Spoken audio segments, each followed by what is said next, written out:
오늘 우리에게 주시는 하나님의 말씀은 누가복음 20장 13절부터 15절까지의 말씀입니다. 우리 신약성경 130페이지 부분에 있겠습니다. 누가복음 20장 13절부터 15절의 말씀을 우리 성도님들 모두가 다 함께 한 목소리로 봉독하겠습니다. 우리 같이 읽겠습니다. 포도원 주인이 이르되 어찌할까 내 사랑하는 아들을 보내리니 그들이 혹 그를 존대하리라 하였더니 농부들이 그를 보고 서로 의논하여 이르되 이는 상속자니 죽이고 그 유산을 우리의 것으로 만들자 하고 포도원 밖에 내쫓아 죽였느니라. 그런즉 포도원 주인이 이 사람들을 어떻게 대하겠느냐. 아멘. 하나님의 말씀입니다. 오늘 주시는 이 말씀으로 우리 말씀의 은혜 나눌 때에 저와 여러분들 우리 모든 믿음의 가족들에게 하나님의 은혜가 함께 하시기를 예수님의 이름으로 간절히 축복합니다. 우리 옆에 있는 분들과 먼저 인사 나누고 하나님의 말씀 같이 나누겠습니다. 잘 오셨습니다. 반갑습니다.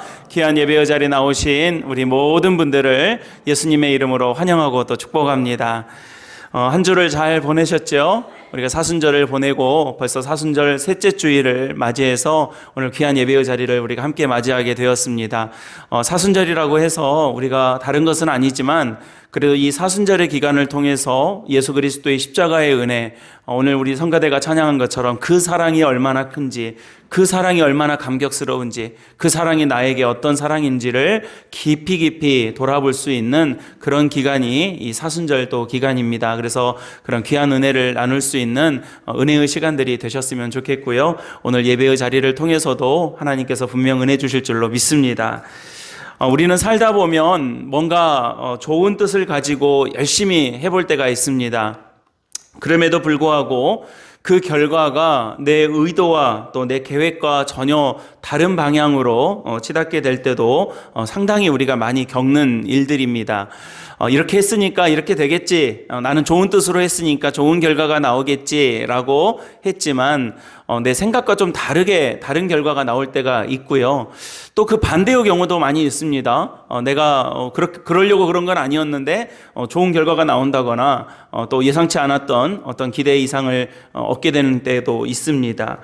성경에도 그런 일들이 있죠. 가령 사울의 죽음을 알려주기 위해서 다윗에게 열심히 달려왔던 아말렉 사람의 이야기가 있습니다. 아마 그 사람은 다윗에게 가면 평생 다윗을 죽이려고 했던 사울의 죽음을 알려줬으니까 야, 내가 무슨 상을 받든지 돈을 받든지 뭐 어떤 지위를 얻든지 하겠다 하고 열심히 달려갔는데 오히려 그 소식 알려줬다고 해서 죽임을 당하게 되는 경우도 있었고요. 또 반대로 어떻습니까? 요나 같은 경우에는요, 하나님께서 니느웨 성에 가서 하나님의 말씀을 전하라 했을 때는 이 요나의 마음속에는요, 정말로 이 니느웨가 콱 망해버렸으면 좋겠다, 이런 마음으로 갔습니다. 그러니까 복음을 전하고 하나님 말씀을 전할 때에도 열심히 어떻게든 한 영혼 살려야 되겠다 하고 열심히 전한 게 아니라 대충 뭐 그렇답니다, 이렇답니다 하고 성을 그냥 일주일 동안 휙 돌아다니면서 대충 전하고 자, 나 할 일 했습니다 하고 말았던 거예요. 그런데도 불구하고 그러면 이제 요나가 어떤 결과를 기대했습니까? 동산 언덕 위에 올라가 가지고 이제 너희들 쫄딱 망하는 거, 너희들 회개도 안 하고 하나님 말씀도 안 듣고 정말로 하나님 뜻대로 행하지 않아서 그냥 불바다가 돼가지고 쫄딱 망하는 거 내가 지켜봐야지 하고 저 언덕 위에서 구경하고 있지 않았습니까? 그런 결과가 나올 거라고 예상을 하고 있었는데 전혀 다른, 이 사람들이 죄를 뒤집어 쓰고 옷을 찢고 회개하고 하나님의 말씀 앞에 복종하는 그런 결과를 또 보게 되었던 것입니다. 그러니까 여러분, 내가 이런 계획을 세우고 내가 이런 뜻을 세웠다고 해서 엄마 도망갔어요. 예. 내가 이런 계획을 세우고 이런 뜻을 세웠다고 해서 그대로 그 결과가 나오는 것이 아니라 내가 원하지 않았던, 내가 바라보지도 않았던 다른 결과를 보게 될 때가 있다라는 것입니다. 여러분, 사람이 모든 것을 알 수 있는 것 같고 우리가 계획한 대로 갈 수 있는 것 같아 보이지만, 그리고 내가 계획했던 대로만 되면 다 될 것 같지만 그렇지 않다라는 것입니다. 이렇게 계획하면 이렇게 될 것 같아도 그렇게 되지 않고, 내가 계획하지 않았던 것들도 그리 되지 않는 그런 모습을 우리 삶에서 많이 경험하게 되더라는 것이죠. 그래서 여러분 잠언 16장 9절에 있는 말씀처럼 사람이 마음으로 자기의 길을 계획할지라도 그 걸음을 인도하시는 분은 여호와 하나님이시다라고 하는 이 믿음의 고백 앞에 우리가 겸손하게 서야 하는 것입니다. 계획은 우리가 다 세워야 됩니다. 그리고 계획도 잘 세웁니다. 그러나 그 걸음을 인도하시는 분은 하나님이시라는 사실을 우리는 늘 인정해야 하는 것입니다. 조금도 짐작할 수 없는 우리의 한계를 하나님 앞에 빨리 인정해야 합니다. 나름 머리를 짜내보지만 그것이 유한한 것이 될 수밖에 없다라고 하는 그런 우리의 연약함을 하나님 앞에 긍휼히 여겨주시기를 우리는 기도하고 순종해야 하는 것입니다. 여러분, 우리가 이런 사실을 인식하고 인정하고 나면 드디어 믿음의 첫걸음을 시작할 수가 있습니다. 여러분, 믿음이라고 하는 것을 우리가 거창하고 거창하게 우리가 설명할 수 있는 것이 아닙니다. 내가 할 수 없으니 하나님 해주십시오. 이 고백을 하는 것이 믿음이에요. 여러분, 내 능력으로 다 할 수 있어, 내 힘으로 다 할 수 있어 라고 내가 버티고 있으면요, 믿음이 들어갈 자리가 없어요. 저는 우리가 열심히 해서 여러 가지 능력도 가지고 있고 여러 가지 힘도 가지고 있고 또 그것으로 여러 선한 열매를 맺을 수 있는 삶이 되었으면 좋겠지만, 궁극적으로는 천부여 의지 없어서 손 들고 나갑니다. 내 힘으로 못합니다. 하나님이 도와주셔야 됩니다. 인정하고 고백할 수 있는 우리 사랑하는 성도님들이 다 되시기를 간절히 바랍니다. 그게 믿음의 첫 단추예요. 내가 할 수 없으니 하나님 도와주세요. 여러분, 좀 불편하셔도 저 한번 따라해 보시겠습니까? 내가 다 할 수 없으니 하나님 도와주세요. 여러분, 오늘 그 마음과 고백으로 이 예배의 자리에 나오셨을 줄로 믿습니다. 그게 우리 믿음이에요. 오늘 예배의 자리에 왜 나오십니까? 오늘 이 예배의 자리에 나와서 왜 우리가 예배드립니까? 내가 할 수 없으니 하나님 도와주십시오 라고 하는 이 첫 단추를 깨고 하나님 앞에 나오게 되는 것입니다. 오늘 본문 말씀인 누가복음 20장 말씀도 마찬가지입니다. 여러분, 누가복음 20장 말씀을 보면요, 비록 예수님께서 예화로 비유로 하신 말씀이지만 이 말씀을 통해서 또 이 비유를 통해서 참 우리 자신의 모습을 보여주고 있고, 우리가 얼마나 헤아림과 생각이 짧고 얕을 수밖에 없는 존재인가라고 하는 것을 여실히 보여주는 이 본문 말씀이 오늘 누가복음 20장의 말씀인 것입니다. 내용은 여러분 우리 너무 잘 알고 계시죠. 제가 자세하게 다 주석하지 않아도 될 것 같습니다. 포도원 주인이 농부들에게 소작을 주고 멀리 떠났습니다. 오랜 시간이 지나서 추수 때가 되어서 종들을 보내가지고 그 소작료를 받아오게 한 것입니다. 그러면 1년 농사 잘 지었고 소작 잘했으니 그에 걸맞는 값을 지불하면 됐을 텐데, 오랜 시간이 지나도 종들이 오지 않은 것을 이상히 여겨서 알아보니까 소작료 받아오라고 보내온 종들을 두들겨 패서 내쫓아 버렸던 것입니다. 주인이 보내온 종이니 극진히 대접해도 못마땅할 반에 오히려 사람을 패서 그 소작료는 고사하고 오히려 사람을 해치는 그런 악한 종들의 모습을 알게 된 것입니다. 그것을 3번이나 반복했습니다. 그래서 주인이 마지막에 내 아들을 보내면 저런 짓 안 하겠지, 못하겠지라고 하고 아들을 보냈는데 아들마저 죽여버렸다라고 하는 내용입니다. 여러분, 오늘 본문 말씀 14절을 보면 이 농부들의 모습이 드러나고 있습니다. 여러분, 우리 14절 말씀 같이 한번 읽어보실까요? 14절입니다. 시작. 농부들이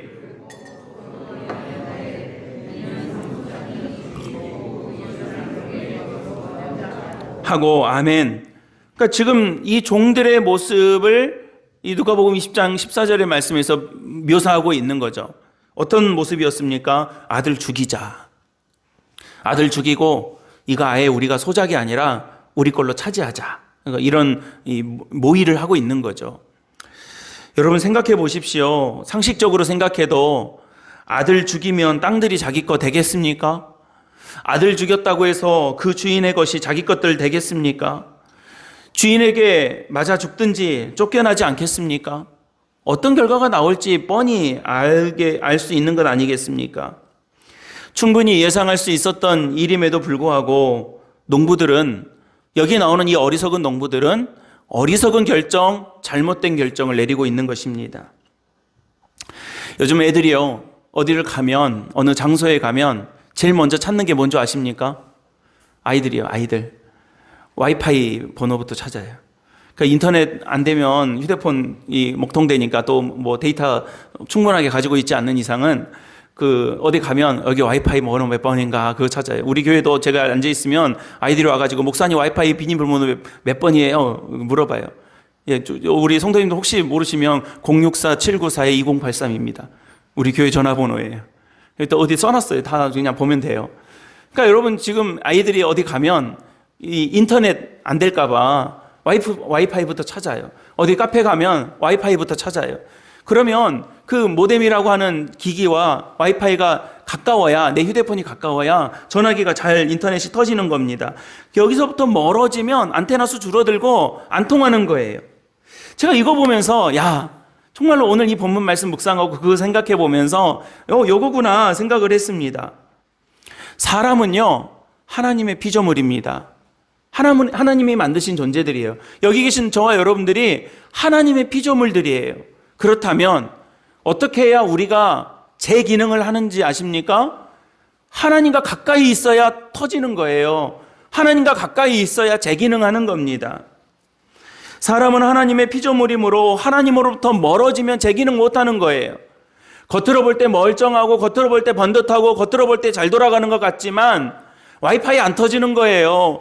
멀어지면 신호 안 잡히는 거예요. 그러니까 여러분, 우리가 하나님으로부터 가까이 있고 하나님과 은혜를 통해야, 하나님의 은혜가 통해야 하나님의 피조물다운 하나님의 피조물로서의 기능과 역할을 제대로 할 수 있다는 것입니다. 여러분, 하나님의 지혜와 은혜를 붙들지 않으면 그래서 이상한 결정 내리는 겁니다. 여러분, 왜 사람들이 멀쩡한데 이상한 결정 내리고 이상한 길로 가고 이상한 이 유혹에 빠지는 줄 아십니까? 하나님의 피조물로서의 지혜를 얻지 못하기 때문에 겉은 멀쩡하고 겉은 반듯한 것 같은데 하나님이 주시는 지혜가 없어서 엉뚱한 결정 내리고 엉뚱한 길로 가버릴 수밖에 없는 것입니다. 사람들 보면 어쩔 때 보면 어떻게 저럴 수가 있지? 어떻게 저렇게 했지? 라고 여겨지는 모습들을 볼 때가 많이 있습니다. 요즘 JMS라고 하는 것들 때문에 시끌벅적합니다. 이거 저 대학생 때부터 있었던 아주 오래된 이단 종파입니다.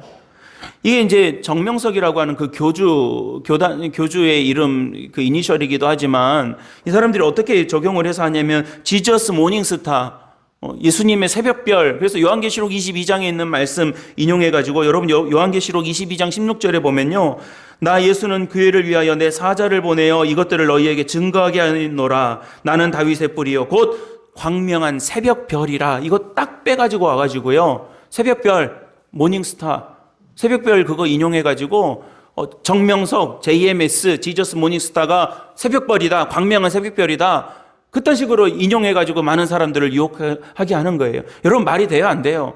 말도 안 되는 거예요. 엉뚱한 거예요. 여러분, 일본에서요, 오음 진리교라고 하는 것들 때문에 시끌벅적할 때가 있었습니다.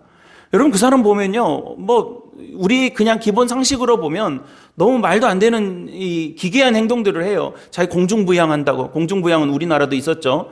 공중부양한다고 해가지고 앉아서 이렇게 공중부양하려고 이렇게 뛰는 게 그 사람들 수련이에요. 얼마나 웃겨요. 여러분, 빙긋이 웃으시는 분들 많이 계시는데 얼마나 웃겨요. 얼마나 상식에 안 맞는 일들이에요. 그런데 나중에 이 사람들이 살인가스 지하철에 막 뿌려가지고 수많은 사람들 죽고 막 해서 이 진실을 캐고 보니까 거기에 속한 사람들이요, 일본의 유수한 대학 나와가지고 번듯한 직장 다니고 엘리트 코스를 밟은 유명한 사람들이더라는 거예요. 그러니까 제가 이 JMS 뉴스를 보면서 그 일본의 오음 진리교 사건하고 딱 매치가 되는 거예요. 여러분, 여기에 무식한 사람들, 어리석은 사람들, 이상한 사람들이 여기에 빠지는 줄 아십니까? 똑똑한 사람들이 빠지는 거예요. 좋은 대학 나온 사람들이 여기에 빠지는 거예요. 세상에 멀쩡한 직장 다니고 멀쩡하게 살아가고 있는 사람들이 이런 이단에 빠지고 신천지에 빠지고 엉뚱한 이 이단에 빠져가지고 허우적대고 있는 거예요. 왜 그렇습니까? 지식이 모자라서 그런 게 아니에요. 상식이 모자라서 그런 게 아니에요. 여러분 뭐 배운 게 모자라서 그런 게 아닙니다. 뭐 가진 게 부족해서 그런 게 아니에요. 이상한 뭐 그 사람들이 평소에 이상한 사람들이 아닌 것이에요. 왜 그렇습니까? 하나님의 피조물로서의 지혜가 없기 때문에, 하나님으로부터 멀어지기 때문에, 멀어지면 멀어질수록 그냥 자유롭게 어떻게 좋게 사는 것 같지만 이상한 결정을 내리기가 십상이고요, 이상한 길로 빠지기가 쉽다라는 것입니다. 그래서 여러분, 좀 다른 말씀이지만 우리 사랑하는 사귑교회 예배자들과 모든 믿음의 가족 여러분, 하나님과 가까이 계시기 바랍니다.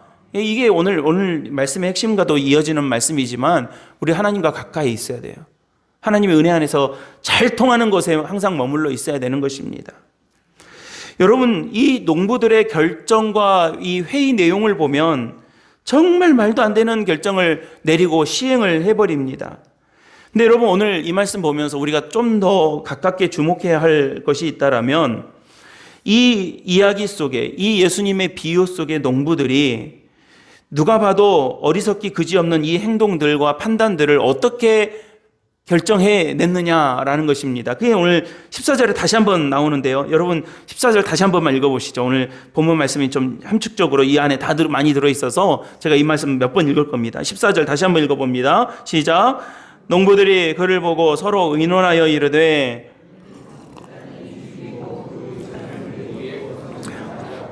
혹시 볼펜 가지고 계신 분들이 동그라미 하나를 친다면 어디다 쳐야 될 것 같습니까, 여러분?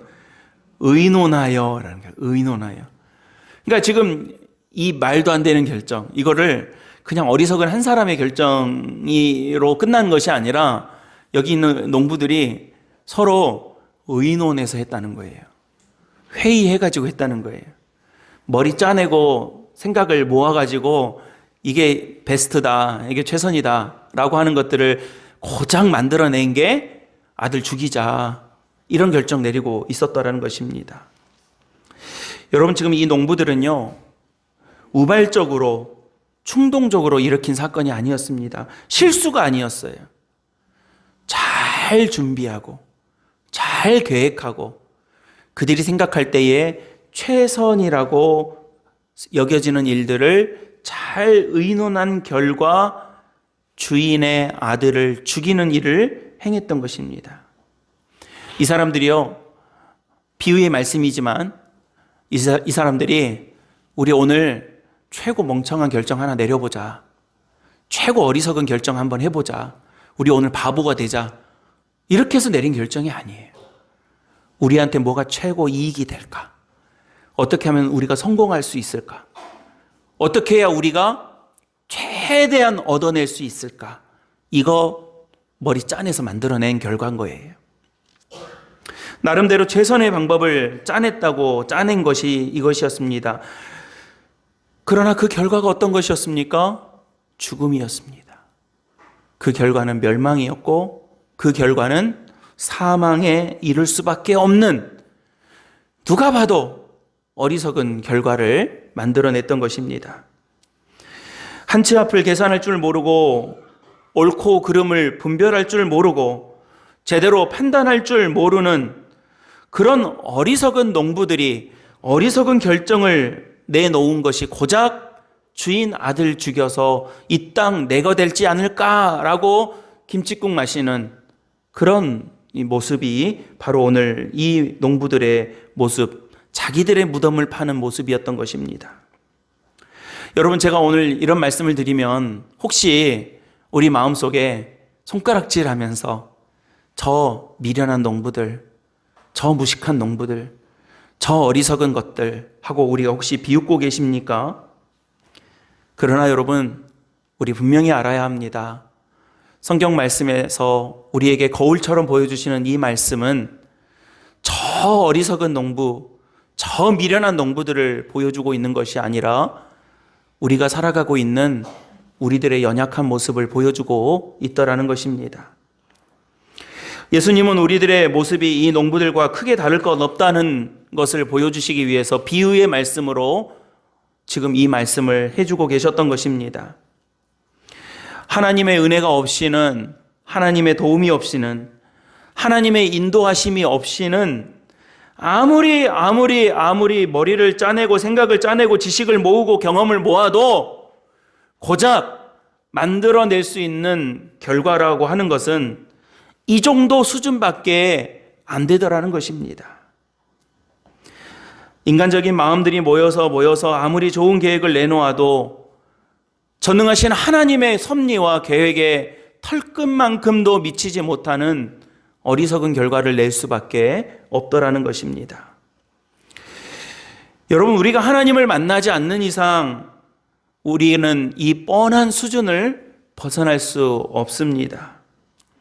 우리가 하나님과 잘 통해 있지 않는 이상 내가 얻을 수 있는, 내가 알 수 있는 그 지혜와 진리는 하나님이 우리에게 우리를 인도해 주셨을 때의 그 값에 훨씬 미치지 못할 수밖에 없더라는 것입니다.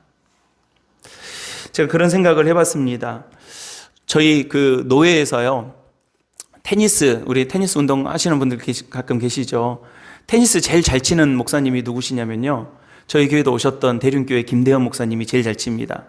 하루에 꾸준하게 새벽기도 마치고 이렇게 운동을 꼭 테니스를 치세요.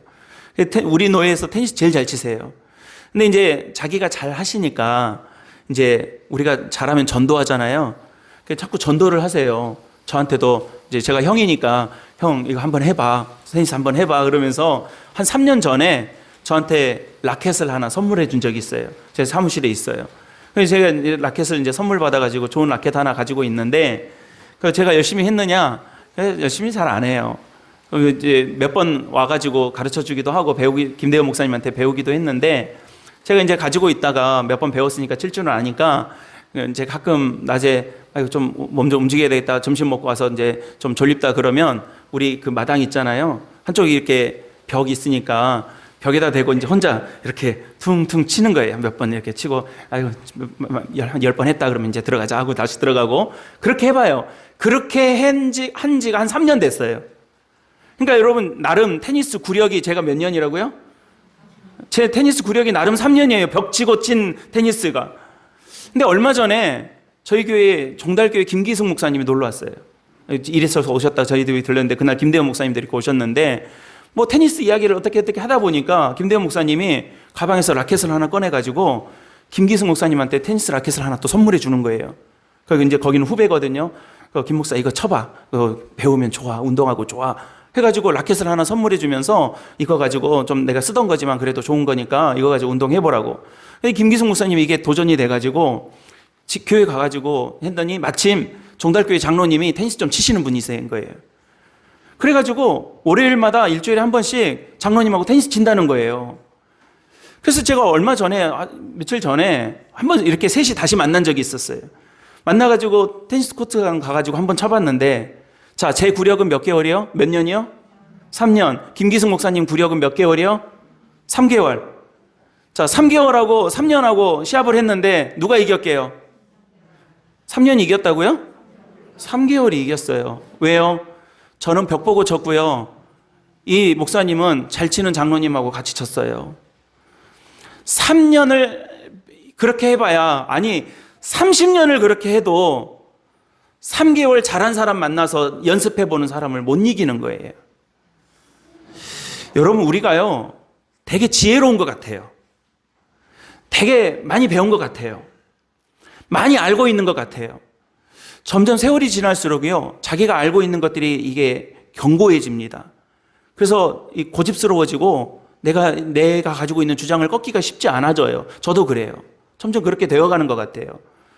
그래서 이건 내가 알고 있는 게 진짜야. 내가 알고 있는 것밖에 몰라. 이거면 돼. 하고 고집스럽게 저를 주장할 때가 있어요. 그런데 여러분, 내가 가지고 있는 수준 가지고 그렇게 계속 하면요, 벽 보고 테니스 치고 나 1년 쳤네, 2년 쳤네, 3년 쳤네 하는 거랑 똑같은 거예요. 내가 가지고 있는 수준 가지고 업그레이드 해봐야 거기서 거긴 거예요. 하나님을 알고 하나님이 주시는 것을 배웠을 때에, 고수를 만났을 때 내가 더 은혜로운 믿음의 자리로 나아갈 수 있더라는 것입니다. 여러분, 성경에 보면 비슷한 일들이 얼마나 많이 나오는지 몰라요. 사람들이 모여가지고 궁리하고 연구하고 계획하고 설계해서 만든 게 바벨탑이었어요. 창세기 11장에 나오잖아요. 그냥 어쩌다 우연히 만들어진 모래성이 아니에요. 바벨탑을 만들려고 사람들이 연구하고 계획하고 의논하고 짜내서 만든 게 바벨탑이었지만 그 바벨탑은 멸망의 길로 가는 것밖에 안 됐더라는 것입니다. 사람들이 불안한 마음 때문에 서로 의견을 모으고 뜻을 모아서 만든 게 시내산 아래에서 만든 송아지 우상이었어요. 르호보암은 아버지에게 솔로몬에게 왕위를 이어받고 자기 친구들하고 의논했습니다. 어떻게 해야 나라를 잘 할까? 고만고만한 친구들 만나가지고 아버지의 지혜로운 책사들을 다 때려치우고 자기랑 말 통하는 친한 친구들을 만나가지고 야 어떻게 하면 좋겠냐고 고만고만한 애들끼리 모여가지고 나라 어떻게 할까 의논하니까 고만고만한 수준의 답밖에 안 나왔던 거예요. 그러니까 나라가 어떻게 됐습니까? 여로보암 때와 르호보암으로 나라가 두 쪽 나가지고 망할 때까지 두 쪽 나버렸잖아요. 잘 생각해서 만든 결과예요. 그게 잘 연구해서 만든 결과가 그거예요. 그러니까 여러분 이런 역사를 보면서 우리가 어떤 믿음의 교훈을 얻게 됩니까? 하나님 만나야 되는 거예요. 사랑하는 우리 귀한 믿음의 가족 여러분, 하나님의 은혜와 지혜와 여러분 가운데 함께 하시기를 간절히 바랍니다. 사랑하는 우리 성도들이 하나님 만나서 하나님 능력 힘입어서 살아가는 귀한 믿음의 종들이 다 되시기를 주님의 이름으로 간절히 축원합니다. 내 지혜 가지고 어떻게 해보겠다고 발버둥 치는 것이 아니라 하나님을 알고 주님 내게 주시는 놀라운 은혜와 지혜로 승리하고 살아갈 수 있는 우리 귀한 믿음의 가족들이 다 되실 줄로 믿습니다.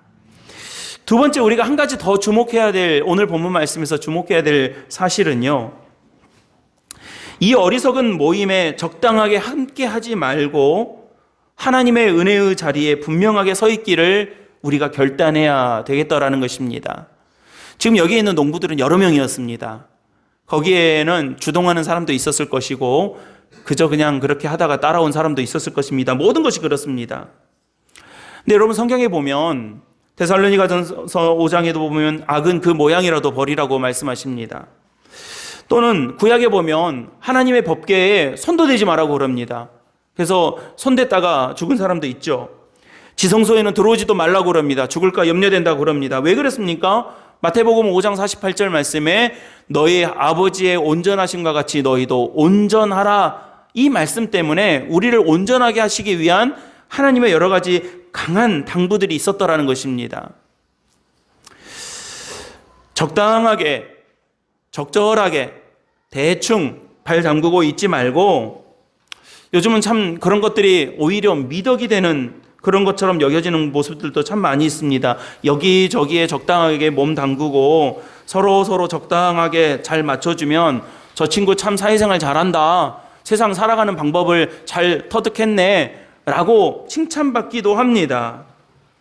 그러나 여러분 성경 말씀 우리 잘 보십시오. 제일 잘 알려주고 있는 말씀 가운데 하나가 시편 1편의 말씀입니다. 복 있는 사람이 어떤 사람들이냐. 저는 우리 오늘 예배드리는 우리 믿음의 가족들이요, 여러분 아멘 하세요. 복 있는 사람 되시기 바랍니다. 여러분 복 있는 사람 되셔야 돼요. 저도 복 있는 사람 되고 싶어요. 그렇다면 성경에서 복 있는 사람이 어떤 사람인지를 잘 보셔야 되는 거예요. 세상의 복 갖고 와서 교회에다가 끼워 맞춰가지고 어떻게 이것도 끼우고 저것도 끼우고 맞춰보려고 하면요, 여러분 톱니바퀴가 안 맞아요. 톱니 크기가 달라요. 이거 안 맞게 돼 있습니다. 근데 자꾸 우리가 어디서 이 삐끄덕거리냐면요, 세상의 복 가져와가지고 막 세상의 5복이니 7복이니 뭐 10복이니 이거 가지고 교회하고 어떻게 매치시켜 보려고 하니까 안 맞는 거예요. 잘 안 맞아요. 여러분 우리가 복 있는 사람 되려면 성경에서 복 있는 사람이 어떤 사람이라고 했는지 잘 보셔야 돼요. 그리고 이 말씀에 순종해야 돼요. 그래야 복 있는 사람이에요. 그 중에 대표적인 말씀이 시편 1편의 말씀입니다. 복 있는 사람은 어떤다고 합니까? 죄인들의 길에 서지 아니하고 죄인들의 자리에 앉지 아니한다. 1절에 딱 나오는 거예요. 여기서 주목할 단어는요, 자리예요. 자리. 죄가 있을 만한 자리에서 나오는 거예요. 복이 없을 만한 자리에서는 나와야 되는 겁니다. 반대로 여러분, 복이 있는 자리에는요, 머리 뒤밀고 뒤집고 들어가야 되는 거예요. 하나님께서 복 주시겠다고 하는 자리에는요, 여러분, 거짓 소경 바디메오가 어떻게 했습니까? 사람들이 뭐라고 했냐면 조용히 해! 그랬어요. 시끄러! 그랬어요. 근데 여러분, 이 바디메오가 뭐라고 하냐면 다윗의 자손 예수야! 불렀어요. 예수님 가까이 가보려고 어떻게 해서든 비집고 들어갔습니다. 여러분, 혈루병 걸린 여인이 예수님 어떻게 했습니까? 옷자락이라도 잡으려고 했어요. 옷자락이라도 잡으려고. 제가 예전에 제주도에 그 4.3 기념 행사가 있어서 거기 우리 권사님하고 갔더니 대통령이 왔어요. 여러분, 대통령하고 사진 한번 찍어보려고 했더니 그게 점잖게 다가가서 되는 일이 아니더라고요. 제가 보니까 막 비집고 들어가야 사진 하나 이렇게 찍을 수 있더라고요. 그래서 조금 옆에 이렇게 근처에 갔다가, 제가 또 여러분 아시듯이 제가 점잖하잖아요. 그러니까 이 못하겠어요. 그 막 이렇게 막 가서 막 이렇게 하는 걸 못하겠는 거예요. 그래서 제가 옆에 좀 기웃거리다가 못하겠네 하고 그냥 말았어요. 가까이서 보기만 하고. 그게 쉬운 일이 아니에요. 여러분, 혈루병 걸린 여인이요, 예수님께 점잖게 이렇게 하고 저기요 하고 간 게 아니에요. 거짓 소경 바디메오가 예수님 가까이 예수님 찾으려고 그냥 점잖게 간 게 아니에요. 실로암 곁에 있던 병자가 점잖게 어디 뭐 제 번호표 주세요 하고 번호표 기다리면서 점잖게 한 게 아니에요. 예수님을 만날 수 있는 자리라면, 예수님의 복음을 받을 수 있는, 은혜를 받을 수 있는 자리라면 비집고 들어갔던 거예요. 복 있는 자리니까. 반대로 마찬가지예요. 여러분, 복 없는 자리는요, 죽으라고 나오셔야 되는 거예요. 복 없는 자리에서는요, 길을 쓰고 나오셔야 되는 겁니다. 우리가 이걸 자꾸 놓쳐요. 복 받을 자리에는 점잔을 떨고요, 복 없는 자리에는 그렇게 악착같이 앉아 있는 거예요. 그래서 여러분, 시편 1편 말씀에 복 있는 사람은 악인들의 꾀를 쫓지 아니하고 죄인들의 자리에 앉지 아니하고 오만한 자리에 앉지 아니하고 자리를 알려주는 거예요. 자리. 사랑하는 우리 성도 여러분, 복 있는 자리에 계시기 바랍니다. 우리 성도들이요, 복 있는 자리에 계시면요, 안심이 돼요. 예배의 자리에 계시면 안심이 됩니다. 그런데 복 없는 자리에 계시면 불안한 거예요. 세례도 받고 직분도 받고 뭐 여러 가지 뭐 사명도 받았는데 하나님 은혜 받을 자리에 안 계시면 불안한 거예요. 그러나 여러분, 부족하고 연약하고 여러 가지 상황들이 어려움 가운데 있는 것 같은데도 자리에 계시면 안심이 돼요. 요즘은 학생들이 개근상 별로 의미 없어 합니다. 왜냐하면 우리 아이들도 보니까 뭐 개근에 큰 의미가 없어요. 지금은 그렇게 죽으라고 학교 보내지도 않고 뭐 한다 싶으면은 보고서 하나 내면 돼요. 여행도 가도 되고 뭐 어디 친척집 갔다 온다고 하고 써도 되고 그냥 가족 부모님들하고 어디 놀러 갔다 와도 그거 다 체험학습 신청서 써서 하면 되니까 그 개근의 의미가 크게 없어요. 근데 제가 어렸을 때만 해도 부모님들이 죽어라고 학교를 보냈어요. 아프다고 그러면 학교 가서 아프라고 그랬어요. 그러셨죠? 네, 아프다고 그러면 학교 가서 아프라고 그랬어요. 학교 가서 이게 발에도 찍고 오라고 그랬어요. 그래서 제가 초등학교 6년, 중학교 3년, 고등학교 3년, 대학교 4년을 다 개근했잖아요. 지금 생각하니까 미련한 거예요. 뭐하러 그랬을까? 놀러도 좀 가지. 근데 여러분, 그게요, 힘이 있더라고요. 그렇게 배우고 그렇게 살아온 삶이 힘이 있어요. 내가 살았던 자리, 내가 예배의 자리, 우리 코로나 지내면서 여러분들이 지금 앉아있던 그 자리가 어떤 자리라고 하는 거 많이 경험하셨잖아요. 우리가 지금 내가 지키는 자리들이 어떤 자리라고 하는 것들을 숱하게 우리 경험해 왔지 않습니까? 이게 가벼운 게 아니더라고요. 여러분, 적당하게 발만 담그지 말고 복 있는 자리에 분명하게 들어가라고, 복 없는 자리에 빨리 빠져나오라고 우리에게 당부하고 있는 하나님의 말씀입니다. 여러분, 내 삶에 있어서, 여러분, 우리 삶을 한번 우리 돌아보죠. 내 삶에 있어서 나는 어떤 모임에서 어떤 이들과 어떤 의논들을 하면서 내 삶을 세워가고 있는지 우리 잘 한번 생각해 봐야 합니다. 여러분, 내가 주로 모이는 모임이 어떤 모임들이십니까? 내가 주로 많이 만나는 사람들이 어떤 사람들이십니까? 내가 주로 많이 나누는 의견과 이 의논들은 어떤 것들이십니까? 그것들이 사실은 나의 삶을 만드는 것들이 되더라는 것이죠. 하나님과 잘 의논하고 계십니까? 하나님과 자주 만나고 계십니까? 하나님의 말씀으로 우리가 잘 배워가고 있습니까? 저는 오늘 이 말씀 준비하면서 오늘 이 예배의 자리에 나오실 우리 성도님들을 떠올리며 정말 축복 기도를 했습니다. 오늘 예배의 자리에 나오신 우리 믿음의 가족들을 주님의 이름으로 축복합니다. 제가 말씀 시작하기 전에 옆에 있는 분들과 인사 나누세요라고 하는 것은 그냥 뭐 인사하자고 그러는 것이 아니에요. 우리에게 주신 이 자리가 얼마나 귀하고 우리가 함께 예배할 수 있는 이 은혜가 얼마나 우리에게 소중한 것인지를 먼저 확인하고 하나님의 말씀 받자는 것입니다. 예배의 자리에 오는 것이 우리에게 복입니다. 예배의 자리에 우리가 서 있을 수 있다라고 하는 것이 우리에게 은총입니다. 우리가 코로나 지나오면서 온라인 예배, 영상 예배도 우리가 유용하게 잘 활용했지만 무엇보다도 예배드리는 그 자리를 다시 찾아가는 믿음을 우리가 온전하고 건강하게 다시 회복해 가야 할 줄로 믿습니다. 전 우리 권사님들이 허리 아파서 아이고 하면서 계단 올라오실 때 정말 이 마음이 참 그래요. 제가 기도하고 있어요. 하나님 어디서 5천만 원만 주세요. 승강기 달게. 그러고 있어요. 5천만 원이래요. 그래서 어디 여기다가 이렇게 달아서 좀 엘리베이터 같이 쭉 타고 올라오신 다리 아프신 분들은 그렇게 올라오시면 좋겠어요. 언제 기회가 있겠죠. 근데 여러분 그럼에도 불구하고 제가 은혜 받는 게 뭔지 아세요? 우리 권사님들 힘드신데도 어려우신데도 허리 붙잡는데도 또 주일날 교회 나올 상황들이 아니고 또 여러 가지 예배의 자리에 나오려면 여러 가지 또 결단해야 되는 것들이 있지 않습니까? 그런 것들을 결단하시고 예배의 자리에 이렇게 나오실 때 하나님 얼마나 큰 은혜와 은총과 힘을 주시는지 모릅니다. 저는 그런 은혜가 우리 사객교회 예배의 자리에서 잃어버려지지 않게 되시기를 간절히 축복합니다. 오늘 예배 자리에 나오신 우리 모든 분들이 여러분들이 앉은 자리 교회에 뭐 이름표 써놓고 자리 이거 누구 거라고 하는 거 아니지만 지금 여러분들이 앉아 계신 그 자리가 여러분 자리예요. 여러분 거예요. 여러분들로 기도하라고 주신 자리고 여러분들이 은혜 받으라고 주신 자리고 여러분들이 축복받으라고 주신 자리고 아멘 안 하세요? 축복 받으시라는데 다시 할까요? 여러분 은혜 받으라고 주신 자리예요. 여러분 축복받으라고 주신 자리예요. 여러분들이 기도하라고 주신 자리예요. 하나님의 복 받으라고 주신 자리입니다. 여러분들에게 할당된 그 귀한 자리예요. 그 자리를 여러분들이 잘 지켜갈 수 있는 은혜와 은총이 모든 예배자들 가운데 함께 하시기를 주님의 이름으로 간절히 축복합니다.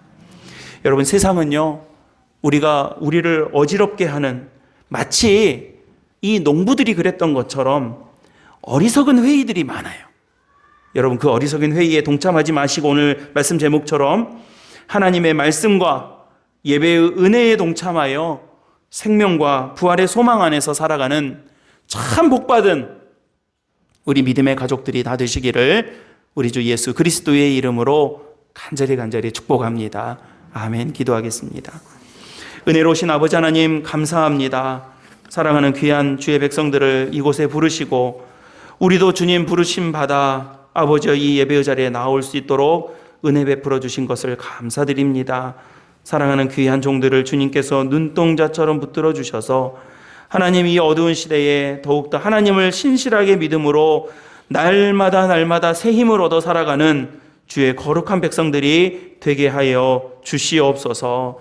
우리 구주 예수 그리스도의 이름으로 간절히 축복하고 기도드립니다. 아멘.